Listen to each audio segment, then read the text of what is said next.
Զինված ուժերի զորամասում հանդիսավոր միջոցառումներով փետրվարի 15-ին մեկնարկել է ուսումնական տարվա առաջին փուլը։ Այն ոչ միայն տոնական տրամադրություն է պարգևում, այլև մեծ պատասխանատվություն է զինված ուժերի անձնակազմի համար։ Վերսկսվում են ուսումնական ծրագրով նախատեսված տեսական ու գործնական պարապմունքները, ի հայտ են գալիս նոր առաջադրանքներ ու խնդիրներ։ Արդյունքում կրթվում ու դաստիարակվում է իսկական զինվորը, ամրապնդվում ու կատարելագործվում են նրա մարտավարամասնագիտական գիտելիքներն ու հմտությունները։ Իսկ դա թշնամիներով շրջապատված Հայաստանի համար աներկբա անհրաժեշտություն է։ Տոնական օրվա առիթով Կապանի զորամաս էին այցելել բարձրաստիճան զինվորականներ, մարզային ու տեղական իշխանությունների, հասարակական կազմակերպությունների ներկայացուցիչներ եւ այլ հյուրեր։ Զինված ուժերում գրեթե բոլոր զորամասերում անց են կացվում հանդիսավոր արարողություններ նվիրված այսպես ասած զինված ուժերի համար կրթության օրվա։ Կրթությունը դա միայն նա չէ, թե դու ինչ սովորում ես։ Կրթությունը դա այն է, թե ինչ կարող ես դու անել առհասարակ կյանքում եւ քեզ հանրահավաս բնակավարում։ Բանակային կորպուսի հրամանատարության եւ անձամբ իմ անունից շնորհավորում եմ ձեզ առաջին կիսամյակի մեկնարկի կապակցությամբ ցանկանում եմ ձեզ առողջություն, համառ կամք, նորանոր հաջողություններ մարտական պատրաստության գործում եւ բարձր առաջադիմություն։ Թույլ տվեք Սյունիքի մարզպետի անունից ողջունել եւ շնորհավորել ուսումնական process-ի մեկնարկի կապակցությամբ։ Ինձ համար մեծ պատիվ է այսօր այս ամբիոնից ողջույնի խոսքեր ուղղել ձեզ, որովհետեւ մենք գտնվում ենք մի վայրում, մի գնդում, որը բազմաթիվ հերոսական նախաձեռնությունների հեղինակ է եւ բարձր որակով է միշտ կատարել իր առջև դրված խնդիրները։ Այս հանդիսավոր օրերին յուրաքանչյուրիս մոտ բարձրանում է պատասխանատվությունը կարևորելու, արժևորելու, վերագնահատելու այն անցյալում ձեռք բերած արժեքները եւ բարձր բարոյահոգեբանական մթնոլորտում շարունակելու մեր կողմից սկսած գործը։ Եթե կառուցվածքային փոփոխությունները մեր զինված ուժերում, նյութատեխնիկական հագեցվածության հարցերը դրված են Պաշտպանության նախարարության վերադաս մարմինների վրա, ապա ուսումնական process-ի եւ դաստիարակության ողջ գործընթացը գտնվում է զորամասի հրամանատարության ուսերին եւ նրանց աշխատանքի արդյունքով է պայմանավորված մեր զինված ուժերում մարտունակության բարձր ոգու պահպանումը։ Ուսումնական նախորդ փուլը եղել է ձեռքբերումների եւ նվաճումների տարի։ Դա է փաստում այն հանգամանքը, որ մեր զորամասը առաջի բանակային կորպուսում ճանաչվել է լավագույն զորամասերից մեկը։ Հուսով եմ, որ այս գալիք շրջանը կլինի նորանոր հաղթանակների, նախկինում գրանցած արարությունների բարելավման տարի։ Ուսումը ընդհանրապես կարևոր է ամենուրեք եւ յուրաքանչյուր մասնագիտությունում, լինի զինվոր, բժիշկ թե ուսուցիչ։ Ուսում ստանալով կամ սովորելով զինվորը ձեռք է բերում այն փորձը, այն գիտելիքները, որը անհրաժեշտ է լինելու իրեն ռազմի դաշտում։ Զինվորը կարելի է ասել այն բացառիկ մասնագիտություններից է, որում նա թերանալու իրավունք չունի։ Քանի որ ամեն թերացում կարող է մեծ կորուստների բերել ռազմի դաշտում։ Ես ուզում եմ բոլորիդ շնորհավորեմ առաջին փուլի այս տարվա ուսումնական փուլի կապակցությամբ։ Ցանկանում եմ ձեզ բոլորիդ, որ միշտ լինենք ուշադիր, լավ սովորեք, որովհետև բոլորս գիտենք, որ սովորելը միշտ պետք է։ Ես մի շարք անգամ այս ամբիոնից միշտ ելույթ եմ ունեցել եւ միշտ նշել եմ, որ ցանկանում եմ բոլորիս խաղաղություն։ Կցանկանամ, որ դուք ձեր մասնագիտությունը, ձեր ուժը միշտ կիրառեք զորավարությունների ժամանակ, ուսումնական փուլերի ժամանակ։ Հայաստանի Հանրապետության երկրապահ կամավորականների միության Կապանի տարածքային բաժանմունքի գերասերունդ երկրապահների եւ անձամբ պատանի երկրապահների անունից շնորհավորում ենք բոլորին ուսումնական նոր փուլի մեկնարկի կապակցությամբ։ Ուսումնական փուլի մեկնարկն իր հետ բերում է նոր առաջադրանքներ եւ խնդիրներ։ Վերսկսվում են ուսումնական ծրագրով նախատեսված տեսական ու գործնական պարապմունքները։ Եվ անշուշտ այս ամենի արդյունքում կրթվում ու դաստիարակվում է զինվորը, ամրապնդվում ու կատարելագործում է նրա մարտավարամասնագիտական գիտելիքներն ու հմտությունները։ Հակառակորդի սադրիչ գործողություններին հակազդելու միակ միջոցը հայկական զինված ուժերի մարտական պատրաստության բարձր աստիճանն է։ Ուսումնական գործընթացը շարունակական է, որի արդյունքում ձևավորվում է յուրաքանչյուր զինծառայողի անհատական պատրաստության աստիճանը։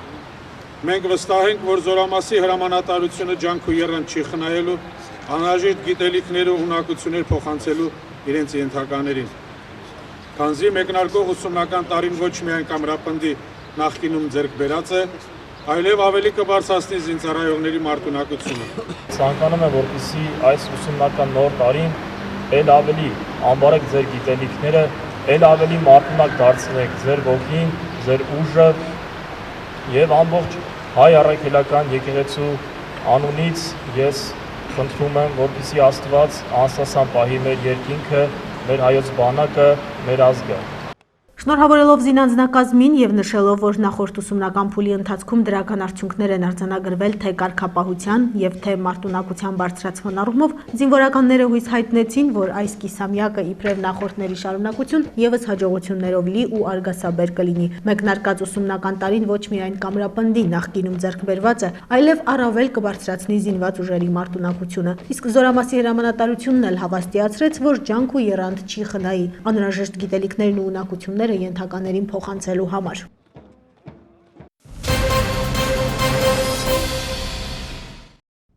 Արդեն մի քանի օր է, ինչ Փետրվարյան անսովոր ջերմ եղանակը հաճելիորեն զարմացնում է բոլորիս։ Օդերևութաբաններն էլ ասում են, որ գարունը մոտ է։ Այս տարվա ձմեռն էլ տարբերվեց նախորդներից։ 2016 թվականի ձմեռը տարօրինակ ձմեռ է եղել ու ջերմաշրջանի կտրուկ տատանումներ է եղել, մինուս 15-ից կամ 16-ից սկսած մինչև պլյուս 20 աստիճան, այսինքն թռիչքային փոփոխություն է եղել, որ դա շատ վատ է եւ մարդկանց եւ բնության բուսական աշխարհի համար։ Տարին կարելի ասել ձյունառատ է եղել, որոշ առումով դա դրական է աշնանցանների համար։ Գյուղատնտես Վարդան Էլազյանի համար եղանակը երբեք էլ խոչընդոտ չի եղել աշխատելու համար։ Եթե ոչ կորցնական, ապա տեսական գիտելիքներն է զարգացնում ու կատարելագործում։ Տարվա այս ժամանակահատվածում գյուղատնտեսը հետևում է աշնանացանի զարգացմանը։ Տարին աշնանցանների համար բարենպաստ է եղել, քանի որ անդադ ձյունով ծածկված է եղել։ Պետք է առաջին իսկ հնարավորության դեպքում պարարտացնել ուրեմն հանքային պարարտանյութերով, որովհետև վերաճը սկսելու հենց առաջին պահից ուրեմն դա պետք է սնուցել։ Վերաճը սկսում է աշնանցանները եւ 5 աշնանից բարձր է։ Իսկ այս պահի դրությամբ 20 աշնան ջերմություն կա, այսինքն մենք կարող ենք աշնանցանները սնուցել։ Պտղատու ծառատեսակները եւս խնամքի կարիք ունեն, մասնավորապես ժամանակն է ներկել ծառերի բները։ Առաջին հետում պետք է կատարեն բների սպիտակեցման աշխատանքներ։ Կապանցիների մոտ այն թույլ կարծիքն է, որ ծառերի բները սպիտակացնում են մրջյուններից պաշտպանելու համար, բայց հիմնական նպատակը ծառերի բունը սնկային հիվանդություններից պաշտպանելն է եւ ծառերը արևահարությունից, բունը արևահարությունից պաշտպանելն է։ Երբ մենք սպիտակացնում ենք, բունը դժվար է տականում, մոտ 2-ից մինչև 7 օր ուշ է ծառը ծաղկում եւ դա վաղ գարնանային ցտարություններից որոշ չափով փրկում է։ Եթե մենք բները չենք սպիտակացնում, ծառը փոխանակ ապրի 60-70 տարի, ընդհանրեն խձորենի կամ տանձերին ապրում է 15-16 տարի, որտեղ բունը հիվանդանում է եւ ծառը շատ շուտ շարքից դուրս է գալիս։ Մեր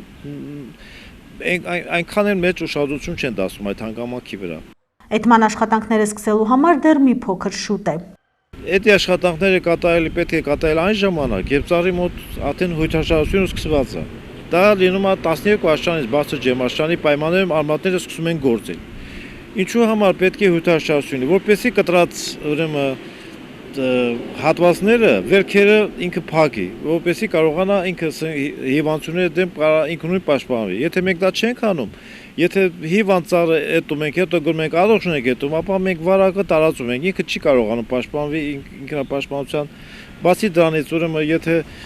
հետադարձ ցրտեր լինում, նույնիսկ կարող է առանձին ճղներ ցրտահարվել, մեզ ուրեմն հնարավորություն չի լինում, որ կարողանանք նորմալ էդ կատարենք։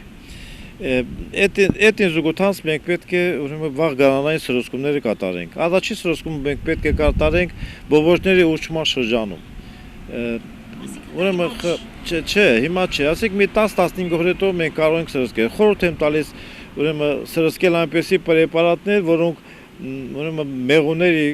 օգտակար միջատների համար քիչ վնասակար են եւ շրջակա միջավայրի համար։ Հիմնականում խորհուրդ կտամ օգտագործել կոպրոքսատ եւ տոպազ։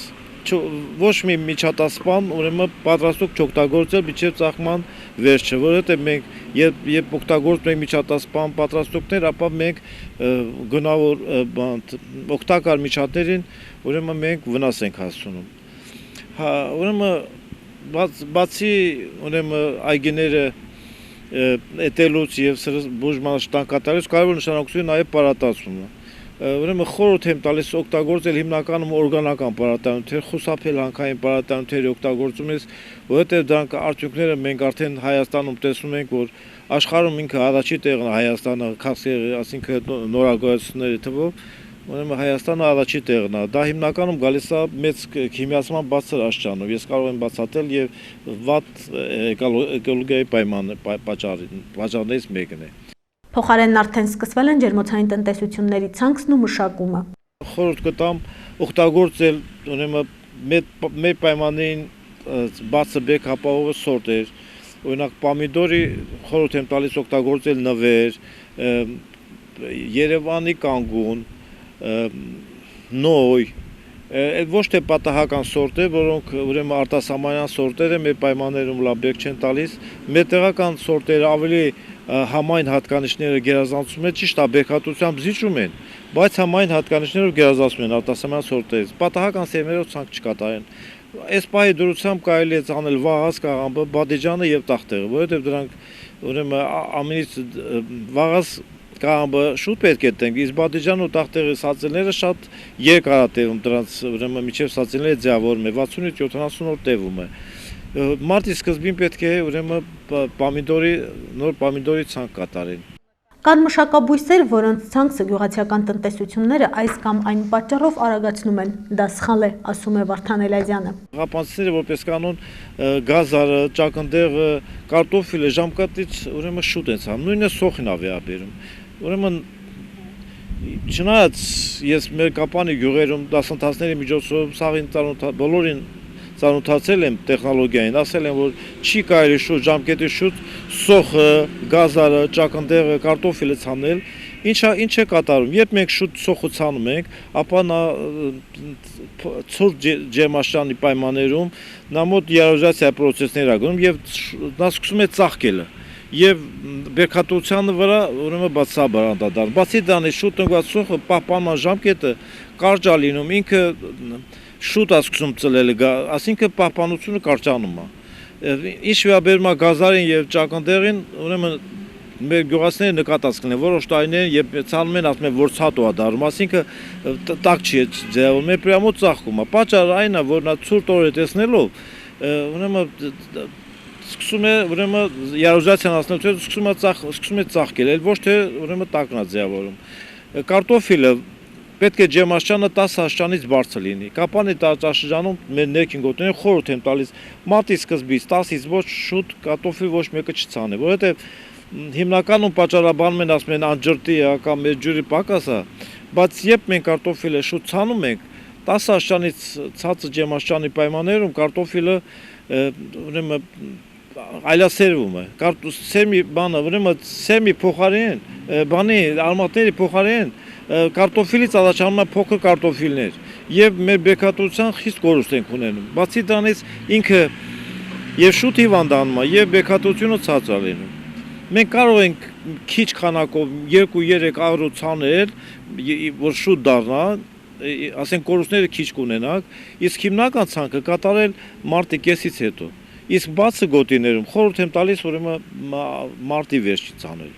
Առաջիկայում ինչպիսին կլինի եղանակը կանխատեսել հնարավոր չէ, ցուրտ օրեր իհարկե դեռ կլինեն, բայց այն, որ գարնան գալուն 13 օր է մնացել, փաստ է։